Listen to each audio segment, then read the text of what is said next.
ட்ரேடரோட டிக்ஷனரியில ட்ரேடருக்கான meaning என்ன தெரியுமா?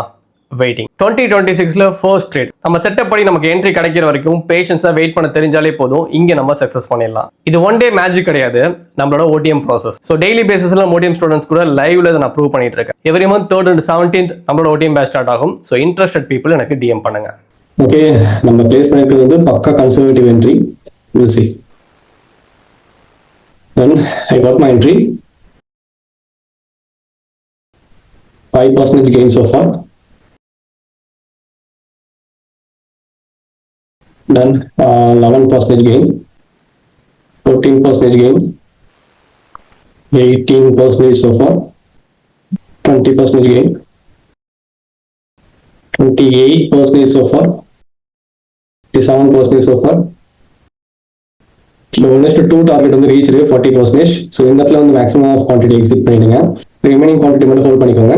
மார்க்கெட்டோட பிஹேவியருக்கு ஏற்ற மாதிரி எக்ஸிட் பண்ணிக்கலாம். ஓகே, இது வந்து செகண்ட் ஆப்பர்ச்சுனிட்டி.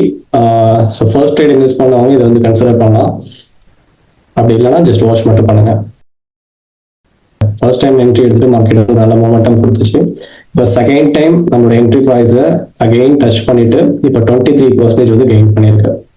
நம்ம என்ட்ரி பாயிண்ட் எந்த அளவுக்கு ப்ரிசைஸா இருக்கும் அப்படிங்கிறது இது வந்து ஒரு நல்ல example. 30% so far, 40% gain, 7% gain so far. நல்ல ஒரு move. 55% gain. Okay, target reached 64% gain so far. இதுக்கப்புறமும் மார்க்கெட் நல்ல மூவ் ஆகிறதுக்கான வாய்ப்பு இருக்கு நமக்கு ஃபேவரா. பட் இருந்தாலும் இந்த இடத்துல நீங்க எக்ஸிட் பண்றது வந்து சேஃபர் சைட். வேணும்னா ரிமைனிங் குவான்டிட்டி மட்டும் ஹோல்ட் பண்ணிக்கோங்க. ஸோ இதுக்கப்புறம் அதோட பர்ஃபார்மன்ஸ் வந்து பார்க்கலாம். 178% so far.